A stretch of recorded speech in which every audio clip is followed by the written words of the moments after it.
د ننګرهار خیوې ولسوالۍ یو شمېر اوسیدونکو د یو سوله ییز لاریون په ترڅ کې د خپلې سیمې د محلي قومندان شیخ اکرم په ملاتړ لاریون وکړ. دغه لاریون کوونکي چې د ولایت مخې ته راټول شوي ول ولایتي ادارې وغوښتل چې د دوی د محلي پولیسو قومندان دې له دندې نه ګوښه کوي. دوی وایي چې یو شمېر خلک د خپلو شخصي ګټو لپاره د دې سیمې د محلي پولیسو قومندان له دندې لرې کول غواړي. لاریون کوونکو ګواښ وکړ که غوښتنې یې ونه منل شي نو لاریونونو ته به دوام ورکړي.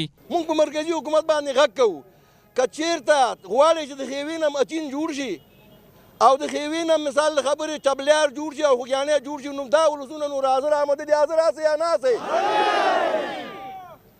موږ امن غواړو، موږ سوله غواړو، بدبختان موږ نه پرېږدي.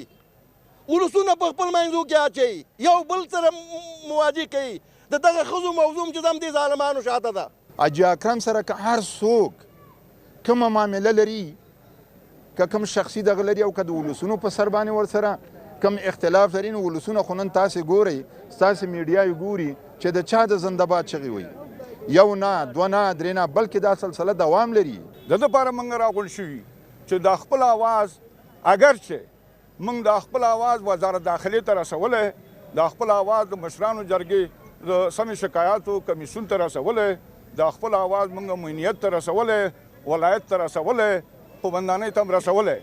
خو متاسفانه بیا هم موږ ځورېږو، د کار نه باسي او بیا راغلي چې د خپل حق طلبي وکړو. اکرم مشر اکرم زموږ مشر دی، زموږ د قام مشر دی، زموږ د خاورې مشر دی، زموږ خپل دی، زموږ کلیوال دی. موږ دا منو، بل سړی نه منو، هېڅوک نه منو. چې ونه شو اشرف غني ته یوازې تللی یم، بیا ځم، بیا ریزه کوم، په جلال والي باندې هم کوم، قومندان باندې هم کوم، او په قضا باندې هم کوم.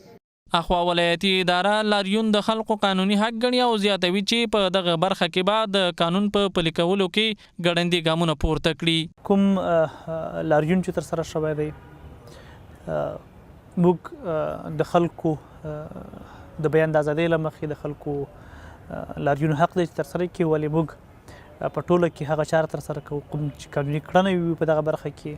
موږ به هڅه وکړو چې د قانون په پلي کولو کې هم ولسونه رضا کو هم خپل قانون پلي کو. دا دریم ځل دی چې د خیوې ولسوالۍ یو شمېر ولسي خلک د خپلې سیمې د محلي پولیسو قومندان په ملاتړ لاریون کوي. د لاریون کوونکو په وینا چې څو ځله یې ورته لاریونونه کړي خو تر اوسه یې چا غږ نه دی اورېدلی.